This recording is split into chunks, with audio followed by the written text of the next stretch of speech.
Episode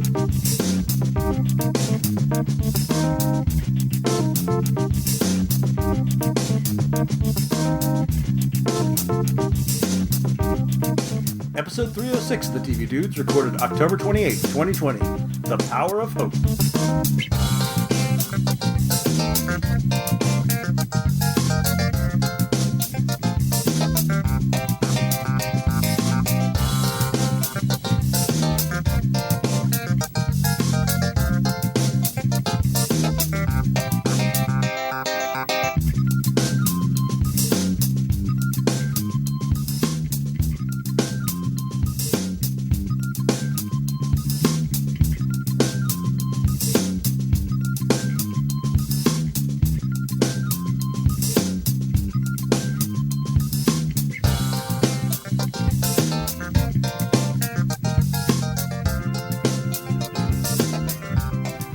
As we record this, we are a little under a week for a pretty big election.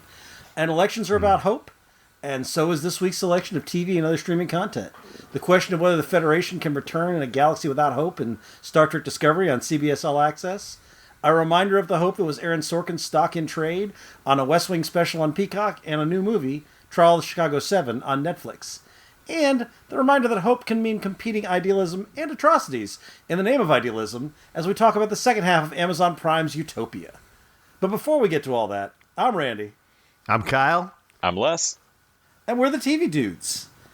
Guys, this week's theme just kind of came together. It was like, oh, well, a couple Aaron Sorkin things, Discovery's all hopeful about the future. I'm excited to talk about this stuff. I really dug pretty much everything we watched this week. And I'm excited to hear... It's kind of funny that before Ted Lasso, I didn't know that hope was a genre of television. But it's like, that's 2020 for you. Right? Yep. Yeah, The Good Place, Ted Lasso, everything Aaron Sorkin's done. Yeah. Yep, the feels. By the way, I did re-binge all The Good Place Season 4 again this week. Just... You got to. No, we understand. We completely understand. All right. Do you? But before we get into our new business, it is time, as always, for the Power Ranking.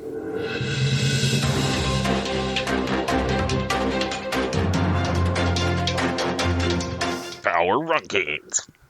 Thank you.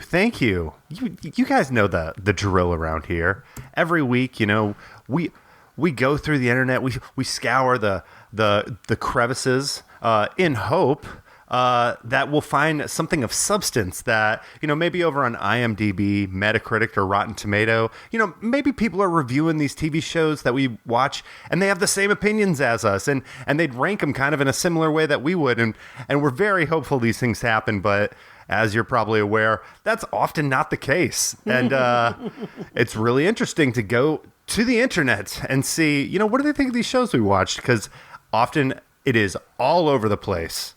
The rando card, if you may. But we're going to talk about the shows that we were chatting on last week and see where they fell into the Power Rankings. Just a recap, we have watched 138 shows for the year, 2020, thank you. And in the number 122 spot is Jon Favreau, Chef Show. No, it's not. It's Seduced over on Stars inside the Very Nexium different call. show. Yeah, but they have tied scores in the 122 spot on our rankings, and this is because people aren't ranking these. Yeah. They've got missing spots most of the time on Metacritic, but it looks like Seduced didn't have an audience score yet. But its critic score was pretty high over on Rotten Tomatoes. That's a fantastic documentary so far. Those first two episodes are great. Agreed. It actually makes the Vow look worse by comparison. Oh yes. The Vow's a lot of backstory if you want to nerd out about it. There's a lot of extra footage, but no, this one just Seduced clips through it with cult deprogramming experts breaking down what's going on. Yep, it's the whole time. I wish it wasn't. Seduced is a dumb title to me. Yeah. I get it, but it makes a vague fuck are you talking about? But yeah. Yeah, no, there's a part in the Vow where you're like, oh wait, the whole story is being told from people who were brainwashed previously. And Seduced is the third party. Yeah. The Seduced, just 2 episodes in, I'm starting to was the Vow just damage control for a couple people who don't want to get arrested and thrown in jail for 120 years? Because Well, Mark had shot a fuckload of footage. I mean, Mark- did something Yeah, with it. Mark or never get Vicente- invited back to a Star Wars convention. Man, Mark Vicente does not come off great in Seduced so far, and I'm like, man, I think this guy was underplaying. He has a couple dark Night of the Soul moments, but I'm like, man, this guy's underplaying just how involved he was in all this. And honestly, Yeah. I mean, they don't make it out as much, but it's not like Nippy's going to come off much better. Oh like, no, Nippy's up on stage. I miscalled him Noodle in like the second episode I watched or something of The Vow, and it stuck. And now my brain is like Noodle every time he hits the screen. It's fucking crazy.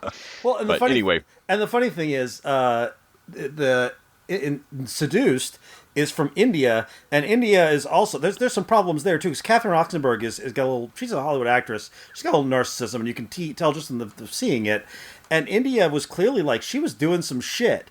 Yeah, she was brainwashed, but nobody she here was like. really high up too. Yeah, everybody here is like, man, you want us to sympathize with you, but you guys all went all in on this, and you're all pretty terrible.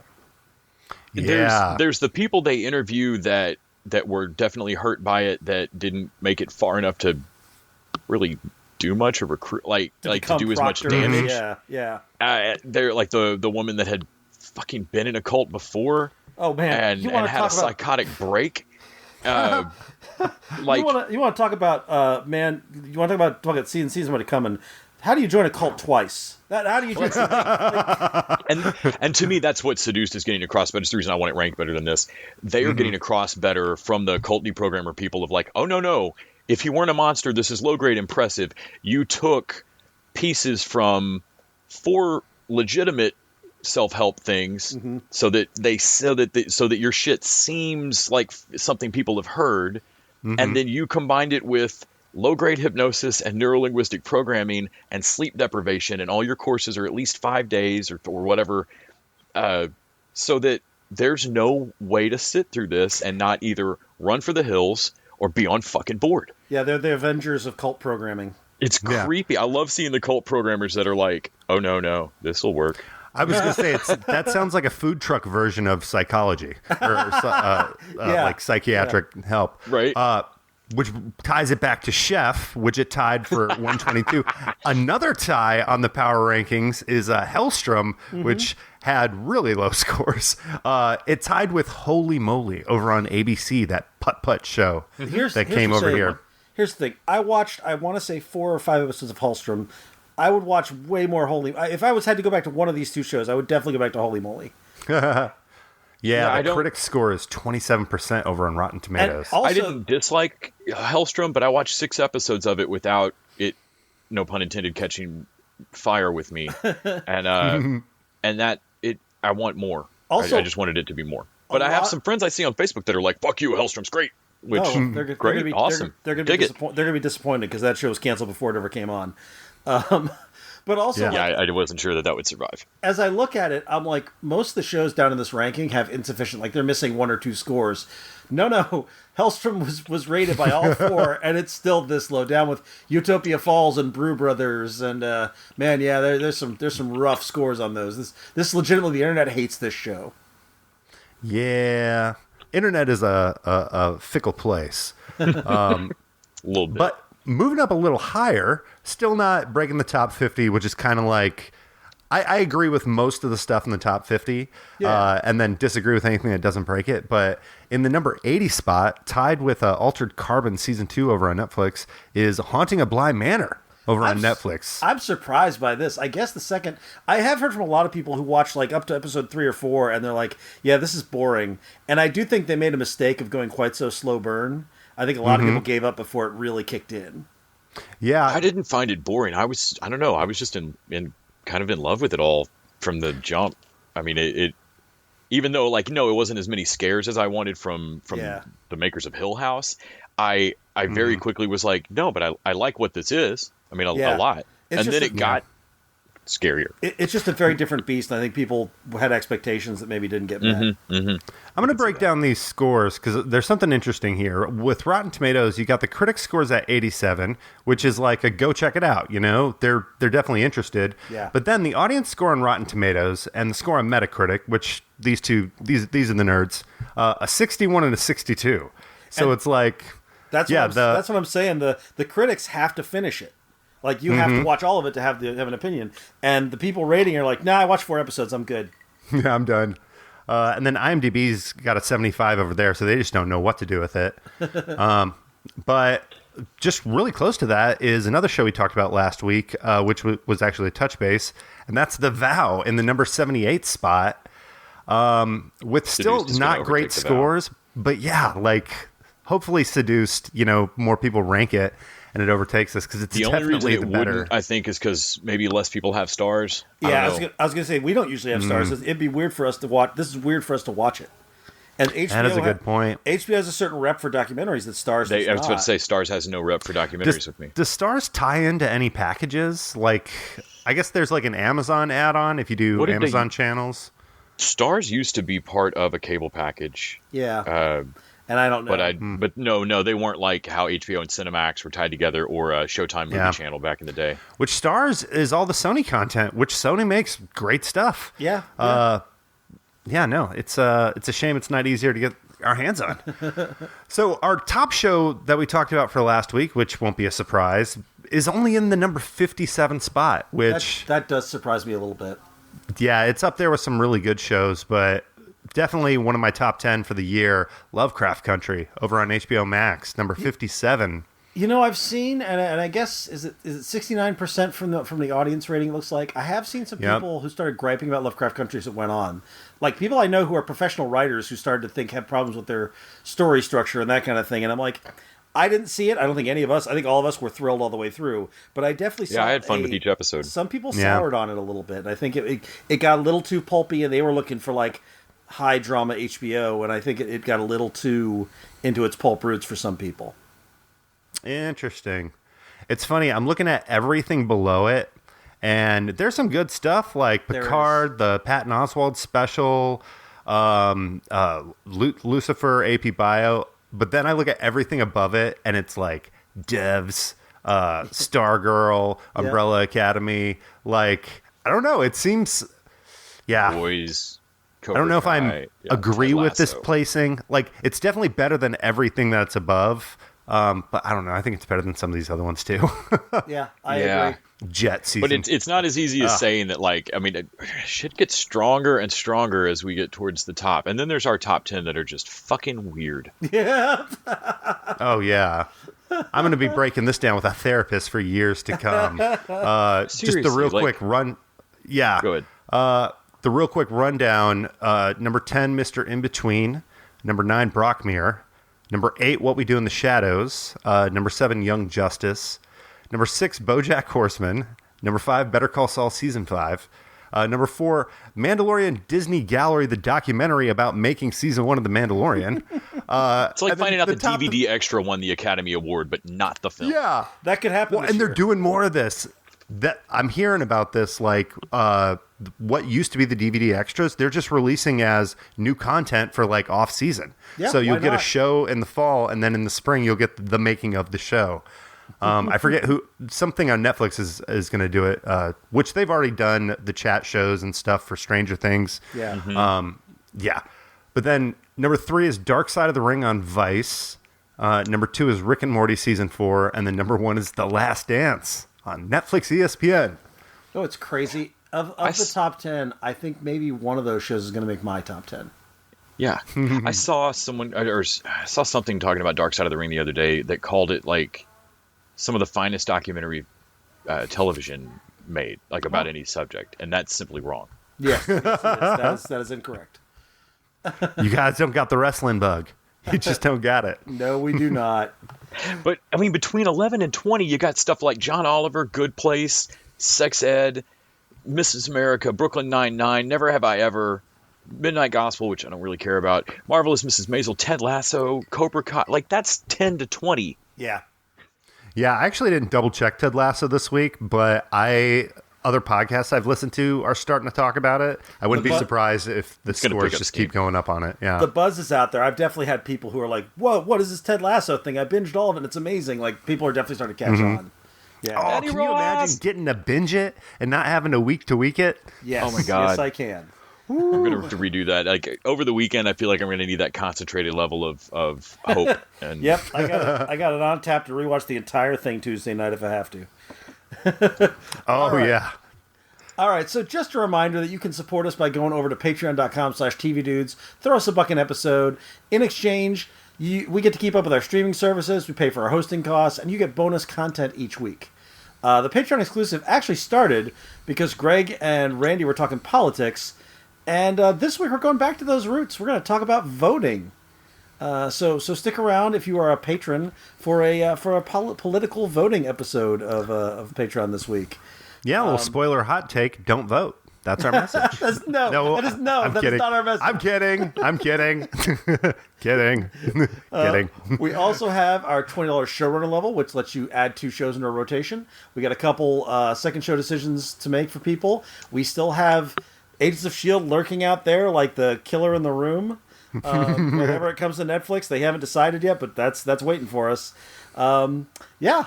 So let's talk about some new business, guys, and let's start by talking about the newest of business, Star Trek Discovery, over on CBS All Access.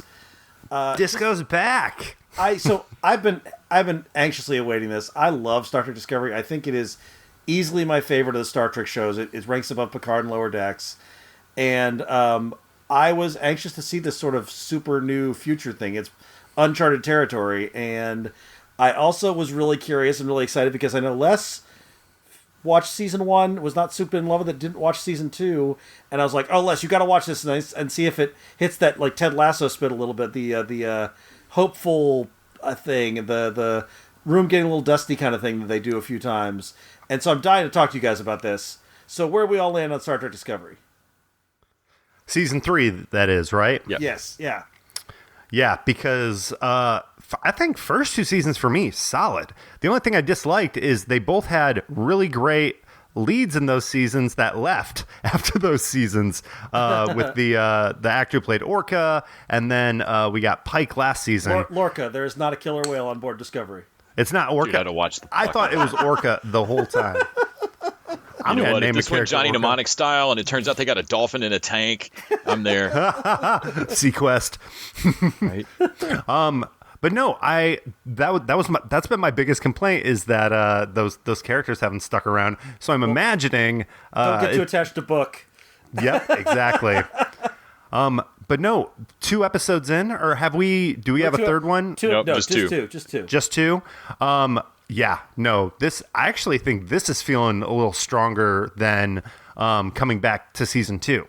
I agree. These first 2 episodes, not only kind of in the bigger story, but as their own, and it definitely feels like they have redefined the show kind of again, well, for a third time. I agree. Les, what did you think? So, my issues with season 1 were that I wasn't super thrilled about the Klingon House storyline, but like, fine. Otherwise, this is pretty cool Star Trek. We got new Star Trek show, yay. Then the Spore Drive was dumb and made no sense to me on a lot of story points. And I was like, okay. Klingon houses don't really like Spore Drive's dumb, but okay. And then we had the Mirror Universe shit, and I was like, fuck, we're 3 for 3. I don't want any of this in this Star Trek show. They killed off, I don't know, the kid from Anthony Rapp, from Dazed and Confused. They killed off his doctor boyfriend. Well, and I assume that got undone. You're probably real surprised when he came back and he was alive again. Well, yeah. Oh, yeah. I mean, I knew that character would come out, but I remember in season 1 being like, cool, and we capped it with killing our gays. Fucking nailing it, Star Trek. Yeah. Because what I needed what I always want from Star Trek is a show on the air, particularly a few years ago, that demonstrated to me that that the Federation and the idea of Star Trek was not for chumps, and that I was not fucking stupid and naive for wanting to believe in this. And instead, I felt like I got a show that was not as smart as I remembered, and that revealed that, like, oh, the super effective people that you really like in this season are all like the anti-Fed. And then I didn't give a shit about moving into season 2. So based on all of that, you could not have 180 turned this show around better for me. Season 3 could have been the pilot instead. They should have just started here. I think that's a mark of a strong opening episode for a new season. But we also, I think this works because you need. I think for me, especially the second episode, I don't know what happened in 2. You need to know the characters. Like you have to care about the characters a little bit. And now for season 2, I already knew who Tilly and Saru and all. Like I knew who those people were, and I knew who Georgia was, and what the but issues there are. You didn't get the development of Owo and Callie or Kaylee.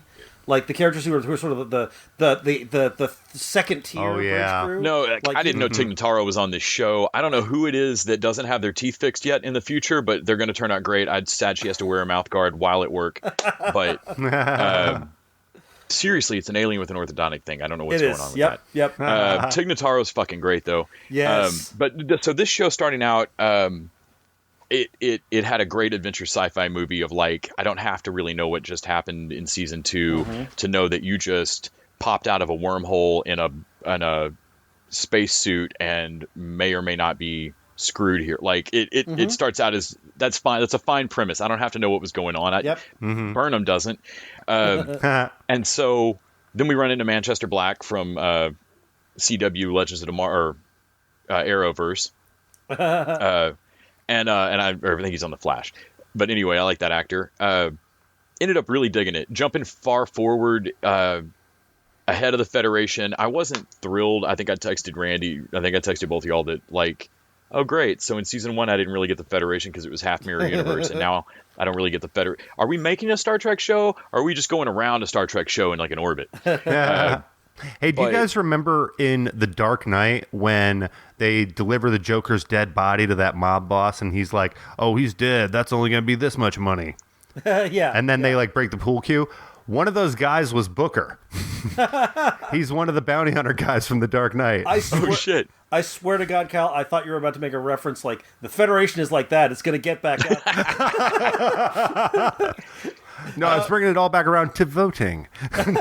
These episodes are like, these first 2 episodes have been great, and where they leave it, so we get the You're the Worst season beginning. Like, you know, we see Burnham watching Fall Guy episodes in a trailer park, and we get the rest of the ship, trying to not leave Gretchen's apartment. But in the first 2 episodes, like we see what both halves of them do, and then when we leave them at the end of episode 2, it's not a huge telegraphed spoiler to know that they're going to find each other and nobody's dead.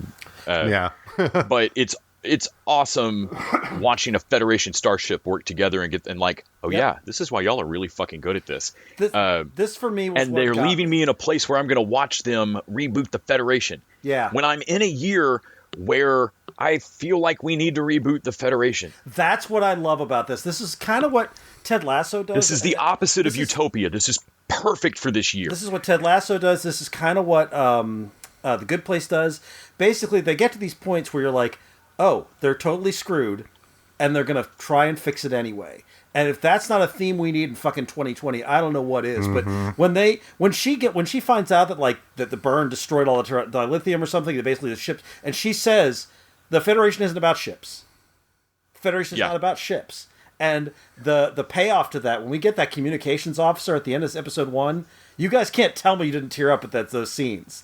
When she tells him like you're as much of a Starfleet officer I've ever seen, and he hangs the flag, like, man, that was awesome.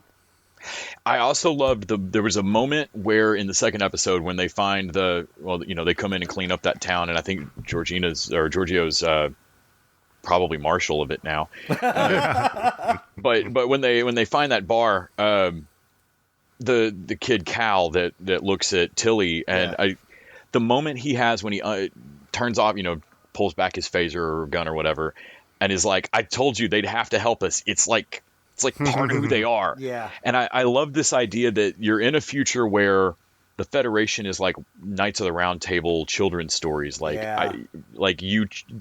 a handful of true believers, but y'all are all kind of weird museum docent chumps.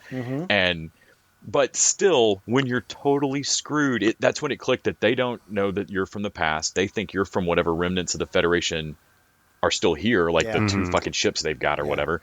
And I love that moment of like, No. I told you guys that, yes, I've been wishing that Peter Pan would come save us, and y'all have been laughing at me. And here's Peter but Pan. Peter Pan is here, and he has to help us because it's part of who he is. Like y'all can't say no.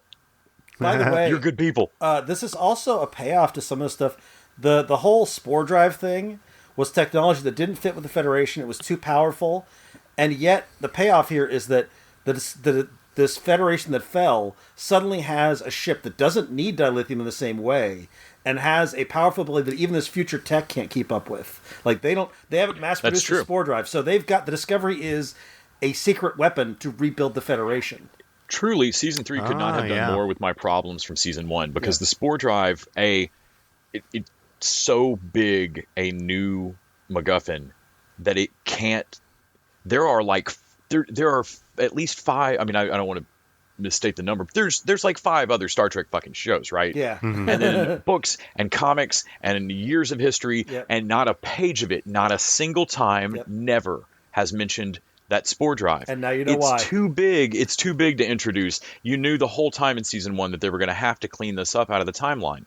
It fits the same problem that I have Agents of S.H.I.E.L.D. style when you put a bunch of people into a simulation and expect me to forget and care. Real quick on the timeline, one of the things that has been great about every season of the show are the opening title credits. Yeah, they're great. And the animations.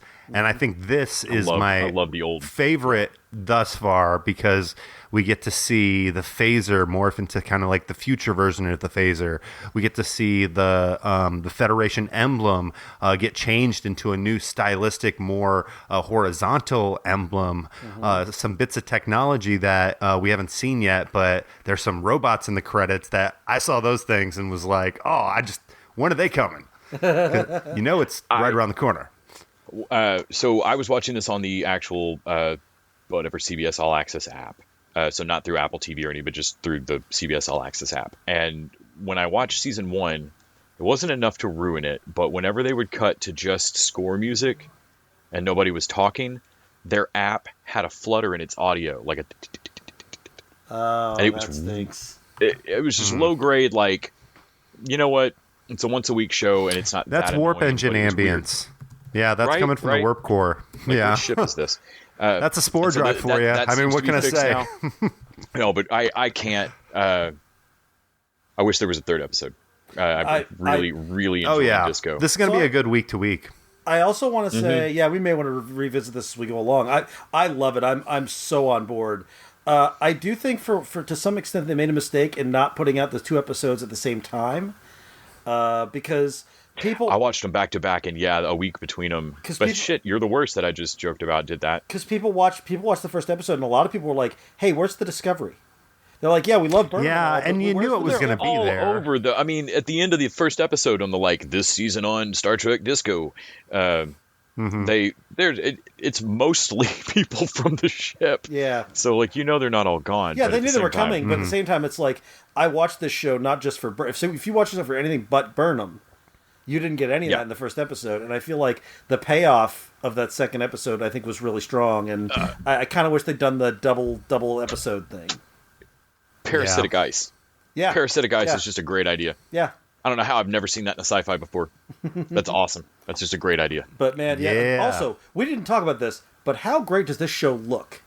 The money that they are spending, the future technology, the set designs, the makeup, the creature design, it is all so good. These 2 episodes were good enough to make me, by the end of the second episode, I was like, okay, if I'm going to have to wait on the 3rd one, I do want to know why she got vomited out of a wormhole, and I'm going to go back and watch some of season 2 now. I think you should watch season 2. I think once you see Pike and the Enterprise and some of that stuff, you're gonna love season 2. I also Tig Notaro just talking shit endlessly is great. Oh man, we didn't even talk about the Tig Notaro character and Anthony Rapp. The fact that they legitimately do not like each other, and yet they work so well together is such a great dynamic. Great. I love that. I loved all of that. And Saru and Tilly, Saru basically explaining why he took Tilly on that mission was so good, and her being touched by it, that was a really sweet moment. I love it when he introduces her, and this is Tilly. My name doesn't sound threatening. Did we see Saru's power set get expanded? Have we seen this ability yet? No, we've never seen the ear daggers before. Yeah, because we originally saw the previous episode in the so originally the thing on the back of his neck, which I actually thought this was super effective in season 1, and I was like, oh yeah, you'd want somebody like this on a starship, because then you'd know, oh, we're going into something dangerous. But yeah, if he sensed death, this thing would stand up on the back of his neck. And there was this really touching episode about how his people were enslaved and they were pretty much made to just be fearful their whole lives. They were basically pigs. They were cattle. Yeah. And then once he stood up for himself, the thing fell off. Which I think is an oversimplification of the story. But in the second season, there is a big story about Saru's people, and Saru basically got an upgrade. And it was nice to see that. Yeah. So it looks like the upgrade came with, or maybe he had that before, but we saw that somewhere. I'm pretty sure. It was badass. I knew as soon as the bad dude in the second episode that everybody was scared of. Yeah. As soon as he showed up, I was like, okay, Giorgio's gonna fuck this dude up. and I wasn't sure how they do it. If she was gonna walk in like immediately, no qualms about it, like I'm badder than you, or if for just a moment he was going to think, oh, you're a goody two-shoes chump too. And that hesitation will get you killed with her. This is not a dig on the actor because he did a great job. But when he walked in, there was part of me that's like, you're not famous enough to win this fight. if they had cast a slightly more known... definitely not going to make it through this episode. You're going to lose this interaction. I did love Giorgio coming in and she's like, oh, I'm going to love this future. If this guy can be a war... who knows what I'm going to be able to do here. Like, I love her confidence. I love that character. A friend of mine compared her to she's like the Wolverine of the group. She's the badass, but she's the badass for them. Yeah, it's so good. Yeah, I think it's very likely with Lovecraft Country over that Star Trek Discovery will be making its way into our regular week to weeks. Can I do a dig? I found a little kink in the armor. Okay. So in Picard, we had, and it's different teams. I don't know if there's any overlap, but I know it's like two core different teams writing both shows. But on Picard, they had a storyline that pretty much involved an event where all the androids like went crazy, and now there's no more androids. Right. So like this kind of like futuristic Star Trek technology they had turned on everybody, and now they don't use it anymore. And I do find some similarities in the Burn and the dilithium story of how, oh, now in this future, all the dilithium blew up on them, and now the whole thing is we don't have this technology. I don't know. I don't think that's... I mean, that's a pretty common thing. If you're doing utopian sci-fi, you got to do something to get rid of the technology. No, but now I can't help but wonder where... I don't know my years in these Star Trek shows enough, but where is Disco now in relation to Picard? I think they gave us a start, and I think it's like this is the 34th century. I think something it's like that, and they were in the 24th. So I think it is like okay. Yeah, it's a long way in the future. Okay, so we're well enough ahead that they might resolve the android issue with Picard, and us end up with robots again. Okay, and that's also I'm digging pretty deep to get that nitpick. If anything, that's more of a I really liked Picard, so it's like the bars, been just the only thing that jumped out to me is I had not watched Trek in a little while, and I had forgotten that I have a habit of thinking of Trek as really like smart sci-fi that makes sure that this is as realistic as a spaceship is going to be. This is not true. Yeah. Like over and over, it's not true. The tardigrade thing and the spore drive activate button, and like it's not always the slickest tech. But I had forgotten that just like Star Wars, they do noises in space. Yeah, for sure. And and I don't know why in my head I had decided that one did it and one didn't. It was like I decided that like Star Wars did like big gunfight pew pew, and that Star Trek was slicker about it. They're not. No, that's been the story. This was. I feel like Star Trek has more submarine type noises with their outer space, where Star Wars has more like fighter plane noises. Ooh, that's a good. Yeah, there's still some Doppler effect stuff that's just like that's not possible. But I Googled for it to see if, like, am I crazy? Did Disco just start doing noise? No, it's always been, Trek has always done noises in space. And it is acknowledged that J.J. Abrams did an interview of, like, we thought that too. We were going to do it dead silent. it really doesn't work. Your brain really won't accept it. Nothing that big can be dead silent. Babylon 5, except for Babylon 5 did it. Oh, good. Babylon 5. Yeah, had, I think that's why I'm spoiled. I liked it in Didn't Babylon 5. Battlestar Galactica do something cool with their ships? I never watched it, but I was always told that was a really neat, like how they did dogfights with the spaceships was really neat. Yeah. By the way, that is one space thing. Nobody would hear your with this technology and these designs and all this kind of thing. I want someone to do a new Babylon 5, Battlestar Galactica, something like we joked about the Babylon 5 or the Battlestar Galactica reboot being a dumb idea, but now I'm like, man, I kind of want to see them use this technology on sci-fi shows. Did you hear the news? No. There's going to be 2 Battlestar remakes. So they're going to do a new series and they're going to do a new movie, which at first seems like, okay, that's probably too much, but one of them could be a reboot, or not a reboot, but they could pick up with like the 2020 Ronald Moore. Is it Ronald Moore? Ronald Moore, yeah. Yeah. Ronald D. Moore, yeah. Yeah, pick up with the Ronald D. Moore story, and then the movie or the TV show could actually go back to like the original Battlestar Galactica fiction and be like a new imagining of the story. Huh. We'll see. Yeah. So, but yeah, there's going to be 2. There's 2 on deck. Would have also accepted them just continuing Caprica. Yeah, I didn't like Caprica so much though. I liked Caprica. But is that with like the mozzarella cheese and the tomato and a little bit of balsamic vinegar? There's a sandwich version too. It's fucking good. It's delicious. It's delicious. Some basil. No, Star Trek Discovery, very good. Probably going to keep us glued to our TVs for the unforeseeable future. I gotta say, I've caught the STD.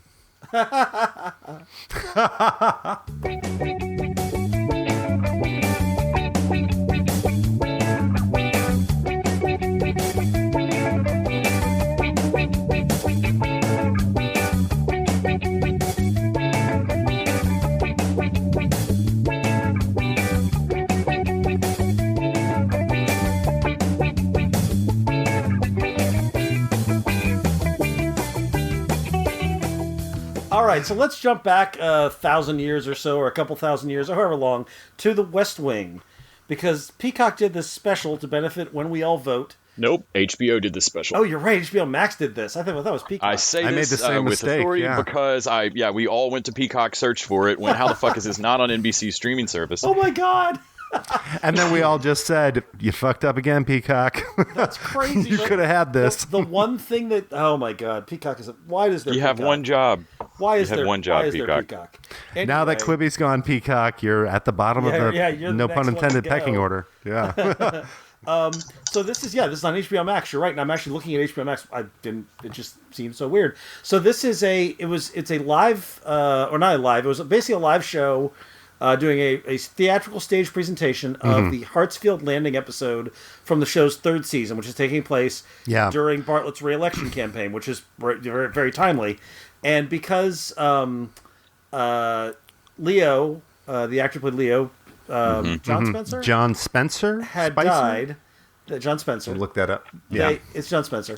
They brought in Sterling K. Brown to play his role. Who played it so serious, like he was at the West Wing. Perfect. It's got the great gravitas Leo needs. Honestly, I kind of want a new West Wing that's Sterling K. Brown playing the role. So this was I've started to think that maybe Aaron Sorkin, because he can be a little didactic and he can be a little white guy privilege and definitely a little patronizing toward women in his writing. I was like, is it possible that Sorkin was of his time? Like, West Wing isn't as good as I remember it. No, it's exactly as good as I remember it because I watched this and loved it. Oh, the chess game. Wait, see it, Sam. You can see it. If you haven't seen this, to clarify something you said, Randy, this is a theatrical presentation. Yeah. So think of how they did the Hamilton presentation. This is all shot on a stage, but they're able to shoot it like the TV show and then edit it like the TV show. So it plays much more like an episode than actually going to see it in theater. The camera work is 100% TV show professional, but it's done on a minimalist, beautifully stage designed theater set.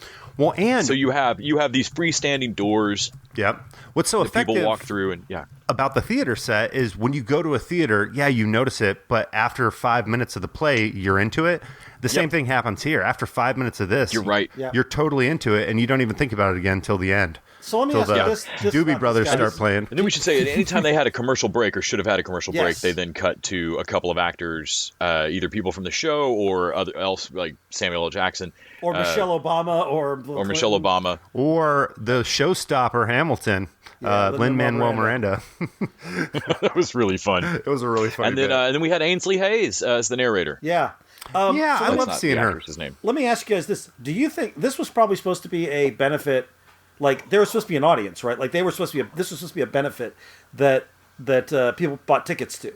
Like, there was a theater, there was an audience. Like, they probably set this up long before COVID. And then they're like, well, shit, I don't we think can't- so. You don't I think guess so? my assumption was that this was the safest, most professional spot they could do something like this. Okay. Like, this was better than doing it on a soundstage. Okay. Yeah, I think that this was probably simplified because you had one soundstage and moving pieces. I assumed that all of this was COVID compromise. Oh, man. I mean, but not because they had planned it and canceled tickets or anything. I feel Man. like that would have Also, led the news. Sorkin writes for the stage, too. So this is something, Yeah. he would have been able to give pretty specific stage direction for all this. Well, that's what I mean. So I honestly thought this was set up as a stage production, that there's going to be a benefit for women. It may be. I don't know, but it didn't strike me necessarily like that. I felt like they designed that they set out to do something really classy stage wise with it, but It definitely works. the Hartsfield Landing set, like, it's a hard on your sleeve, really great episode anyway. But in the episode they overstate. So the real Hartsfield Landing has correctly picked the Republican primary winner, not the actual president every year. Right. So, like, the legend of the town is not the same as what was on the show anyway. They definitely so don't do like I did and think, holy fuck, can I calm my stupid brain down right now by going and looking up who Hartfield Land? No, you can't. You can't. It's not Go real. make a friend in that county. Yeah, it's not real. But I loved seeing it partly because it is both an election episode, which was timely for them talking about voting all through, but it is also a really great Bartlett episode. Yeah. Yeah. Because he has to play this long game about China and Taiwan that's delicate and requires it's just a masterclass in negotiation and chess. I mean, it was a little unrealistic that Bartlett is so much younger than our real president and the guy who's running against him, But if you can put the age aside, Right. Also, I'd forgotten that Sam Seaborg was, because Rob Lowe originally was the star of this show, and Martin Sheen was. I'd forgotten they were grooming him to run. He was basically going to be like we were never going to see the president. Oh originally. yeah, that's right. The very first scene is like him after a hookup, and then- it's like, and what then do you do? POTUS, your friend has a weird name. Yeah. And then it turns out that Martin Sheen was so good that they basically started writing more for him, and it became his show, or it became an ensemble show. And of course, Rob Lowe will wind up leaving because Rob Lowe has to be the lead of any show he's in, and he's always best when he's not the lead. But I had forgotten that he's the lead because Spectacular in ensembles. Hartsfield Landing is all about how Sam Seaborn is basically going to be president someday. And everybody sees it. Everybody's talking. And Bartlett is basically teaching him how to be president in this episode. And I'm like, man. Yeah, like, no, I'm not going to explain it to you. Guess. It's like, You now, tell me. Now I kind of want to see that. I want to see the West Wing sequel where Sam Seaborn's president. All these guys are working in private sector or working in the job, and bring in a completely new cabinet, and show me that. Like, I want to see I that. know it'll break everyone's heart to have to cancel Lone Star 911. But do it for the good of the country. We need a West Wing reboot with or continuation with Rob Lowe. Hold your horses, guys, because here's the problem. All right, the West Wing works because of Sorkin. You guys remember what happened when Sorkin left? We got more West Wing. But that's, We got to bring back Sorkin. but What's that's he the thing. doing right He's got to come Yeah. back. I mean, he is kind of successful right now, I guess. now? Molly's Yeah, it's Game like 2. how many seasons are you going to lock him down for? I mean, here's the thing. It can be on HBO now. So, I mean, he did Newsroom, Yeah. all right? Yeah, He yeah. could be more comfortable writing for kind of this new media. That is but- the problem. what's the- He's never going to the- come back to TV. He's never going to come back The to TV. SNL joke this year of, like, I'm genuinely worried what Rachel Maddow will do if Trump's not reelected. I mean, this is just going to unemploy a lot of constant 24-hour news people, and Lawrence O'Donnell will be freed up and can go back to writing an Alan Alda season of West Wing. So it's interesting. I did not watch post Sorkin West Wing. I've never seen the ending of it. I did, but I hear that it's good. I hear that it got pretty good. It is not Sorkin's West Wing, but after the initial let's get our footing back, we aren't the show. Yeah. I like where it goes, and the final season of it. I don't know if I could do it right now. My main issue with watching the West Wing the last few years is that it just fucking hurts and I want to break my TV. Yeah. But the last season has these great, I think it's Jimmy Smits. Yeah, Jimmy Smits. And Alan Alda, I believe. Yep. And they're the conservative and Democrat, and they're just two generally decent people with fundamentally different ideas of what government is capable of. Mm-hmm. And they just discuss it. Can you imagine if that's how things worked? And it's beautiful to watch, and I think it would make me throw a coaster or something. The thing is, TV so right now, really with the later seasons, the non-Sorkin seasons, Randy, you kind of nailed it. You want to reboot this, you get somebody from the original cast to kind of be the head of it, not oh crap, I just ruined my joke. I'm not even going to try for it. But the problem is that they didn't do that. They just kept moving the pieces around on the board. So Allison Janney she went from the press secretary to the chief of staff. That's weird. she takes Leo's job. All these other people are getting moved. And it was essentially, we just have to put the actor in a spot where they're going to get screen time. And because they wanted to hit that same formula they had with the early seasons where you got the president, the chief of staff, here are the speech writers, here is, defense people. But you just keep losing people and spreading them out and hoping we don't notice. Mm-hmm. Yeah. But I feel like with a different cast, with kind of a 2020 view on this, this show could definitely work today. Although the election will tell. Well, I mean, if you did just for example, if you were to do a show where Sam Seaborn's the president and we're we're in 2020 or 2020, I guess would make sense. And Bartlett was president 18 years ago or whatever, and then Allison Janney is off as the lead of her own cable news show, and so she's in a completely different role. And that would be a good spot for that character. And Josh is mayor of Chicago because that's what happened to Rahm Emanuel that's based on him.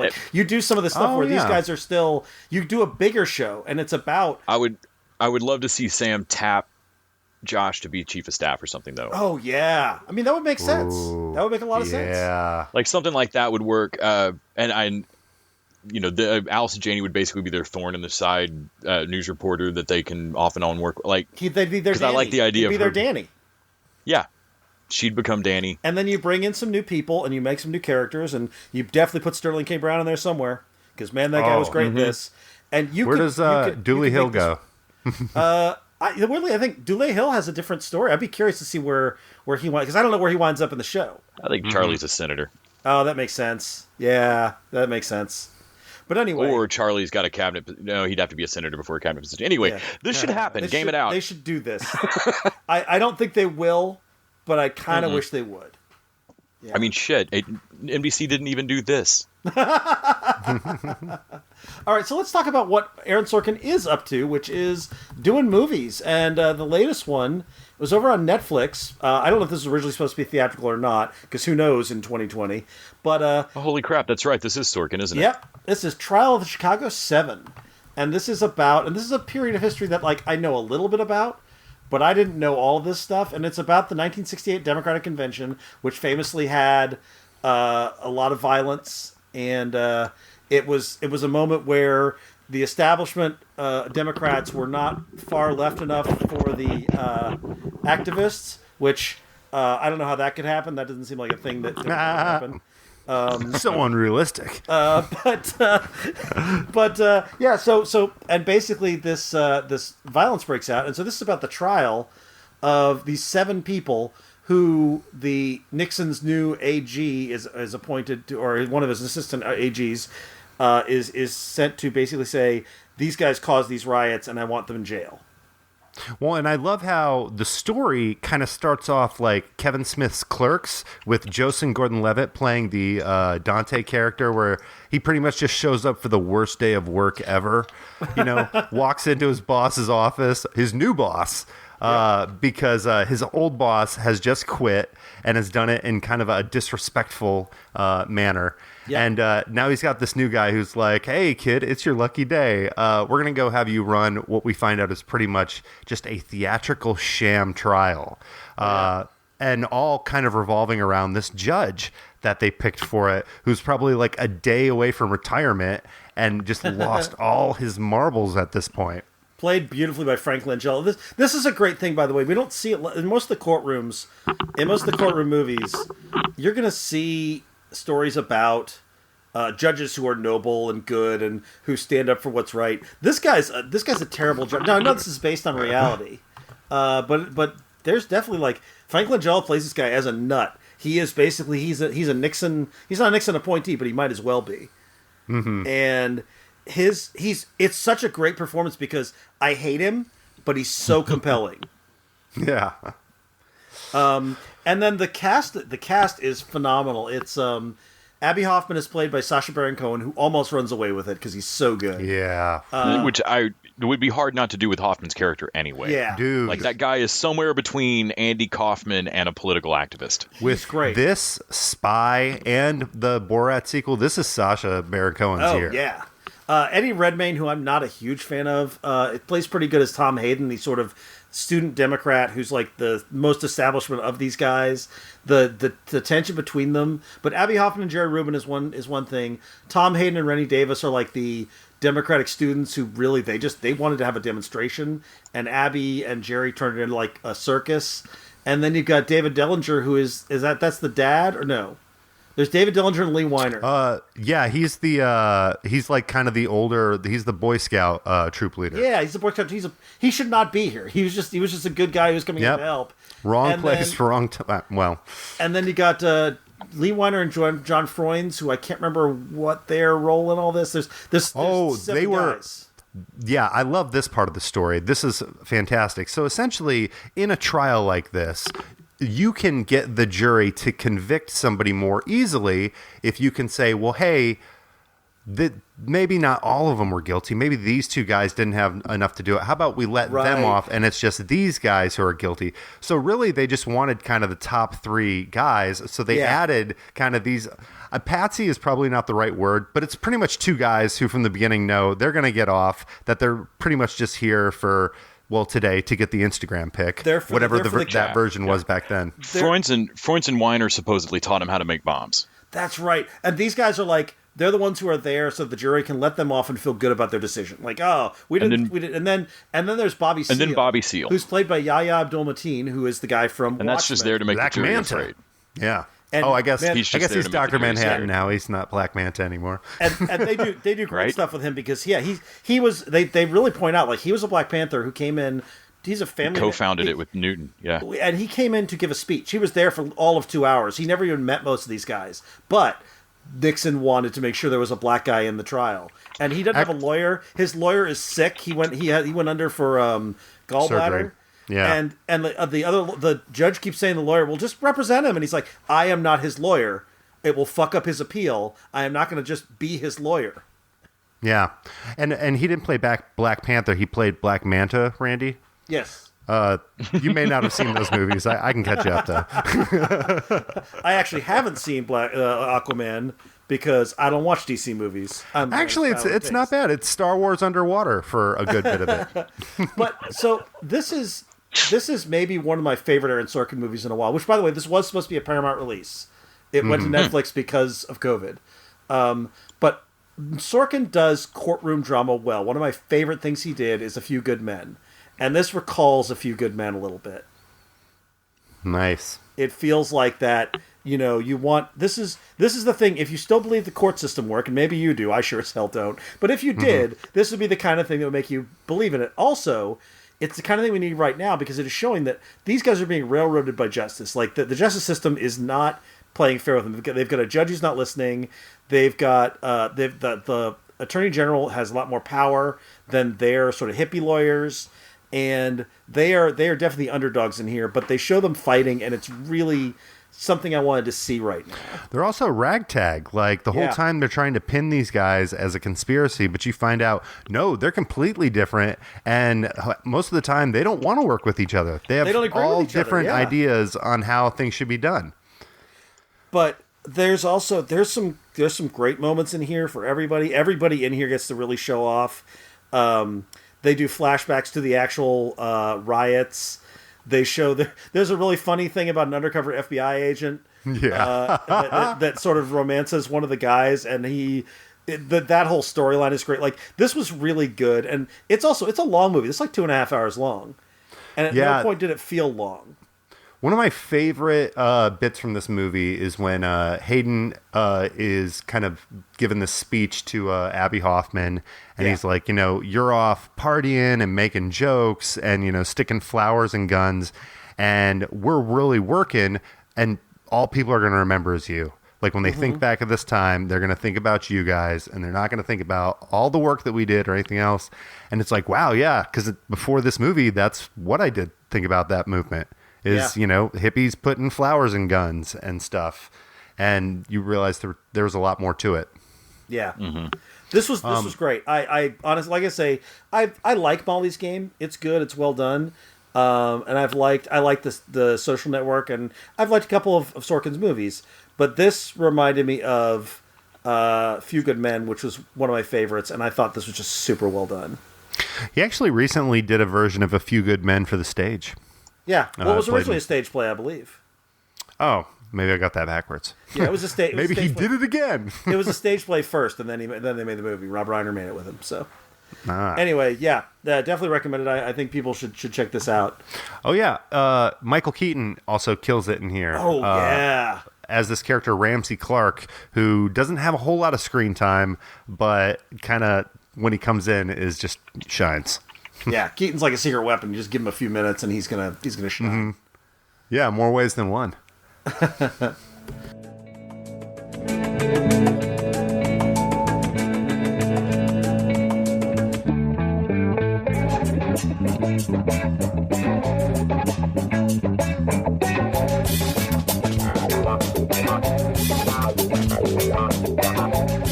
So let's close out with our final show. We're going to talk about Utopia over on Prime.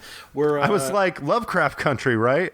Oh no, no more Lovecraft. The real life Ramsey Clark went to UT Austin. Oh, nice. Oh, neat.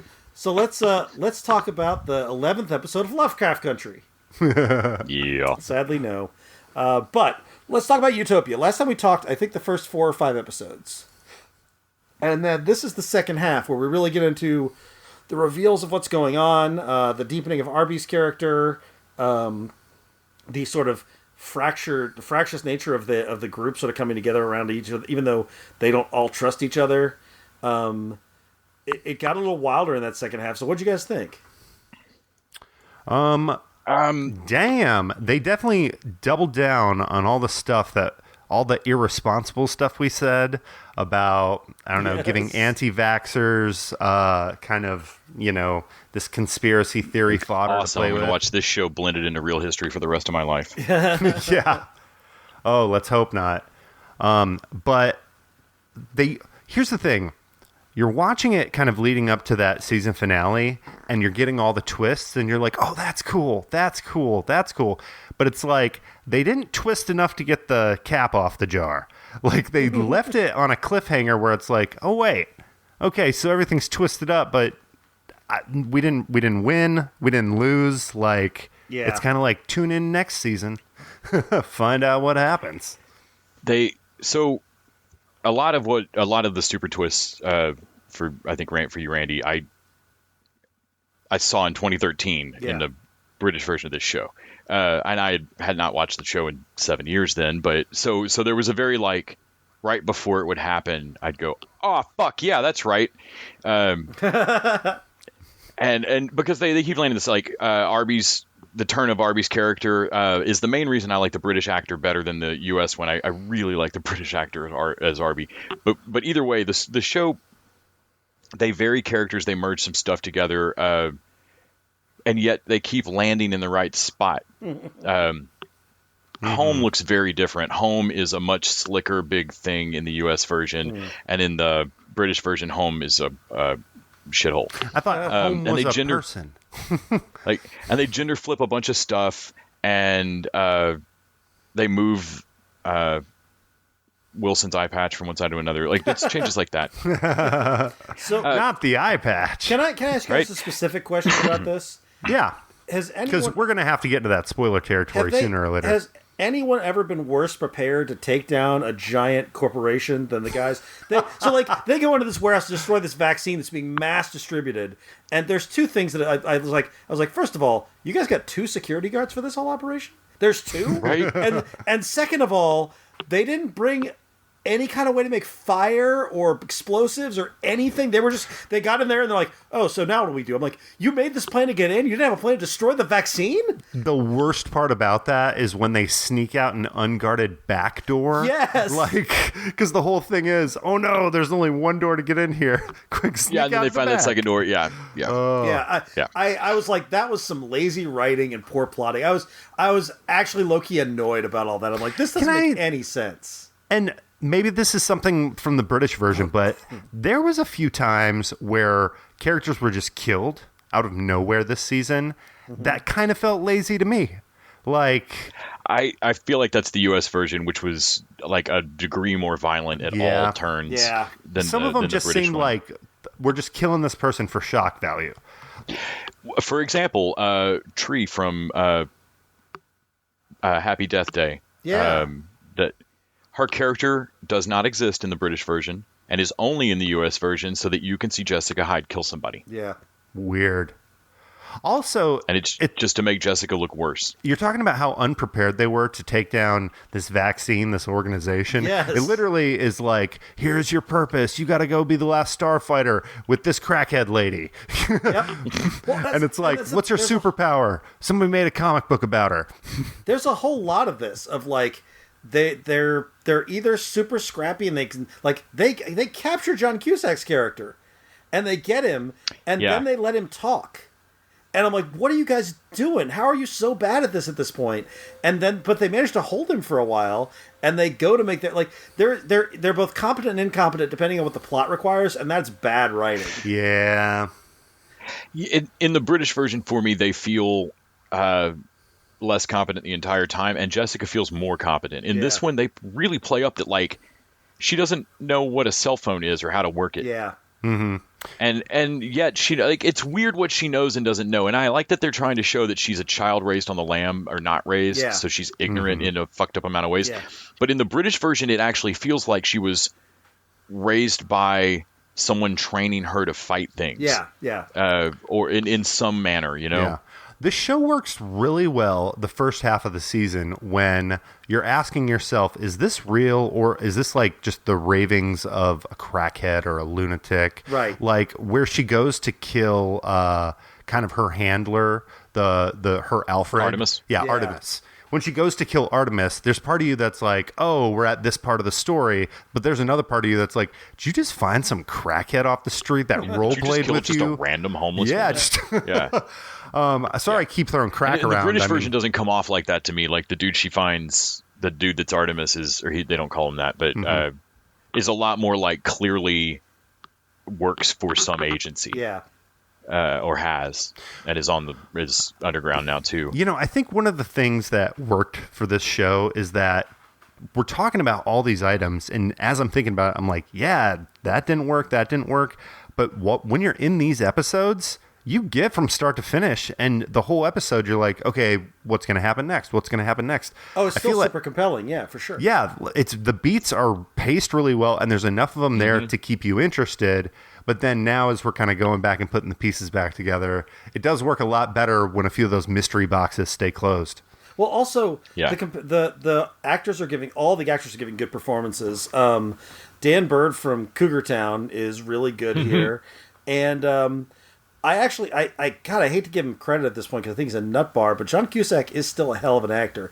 When he's talking, when he's unveiling his story of like, no, we're not trying to hurt anybody, we're just going to do population control, and Yeah. it all sounds so logical. And it all makes sense, and you're like, he doesn't sound like a raving lunatic until you start thinking about what he's actually saying. And also, there is some stuff in his speech Where again, a little bit of lazy writing, where he's talking about, he's like, yeah, we're gonna wipe out births for a generation or two, and I'm like, how do you think birth works? Because after a couple generations, it's not going to come back. So you know where this John Cusack comes from? Have you guys ever seen Grosse Point Blank? Love Grosse Point Blank.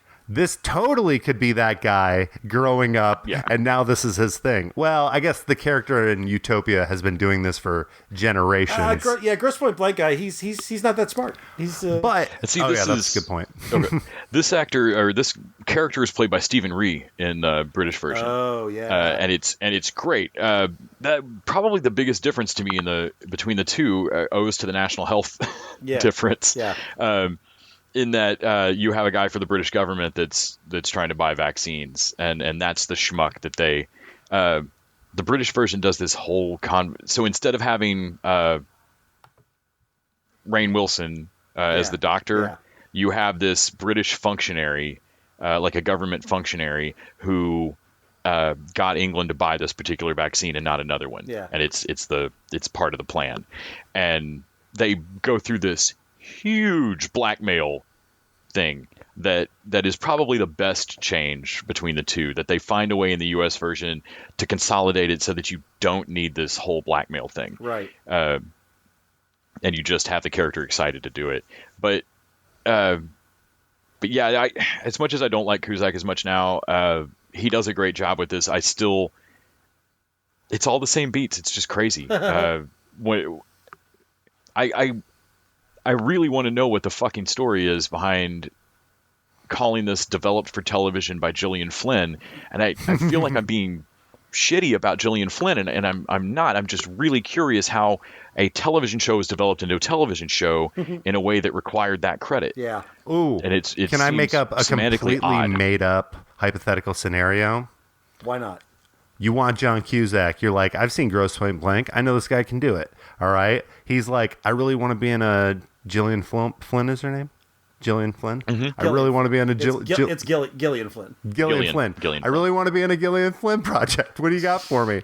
It's like, let me see if I can move some things around. This does feel of a piece of the stuff she did. But I think the point Les is making, and it's a good point, is that why isn't there a co-credit for the people who originally did the story, or just adapted or something? Yeah. But like, it wasn't developed for television. It existed on television. Yeah. I saw it on television. Yeah. Developed for Amazon Prime.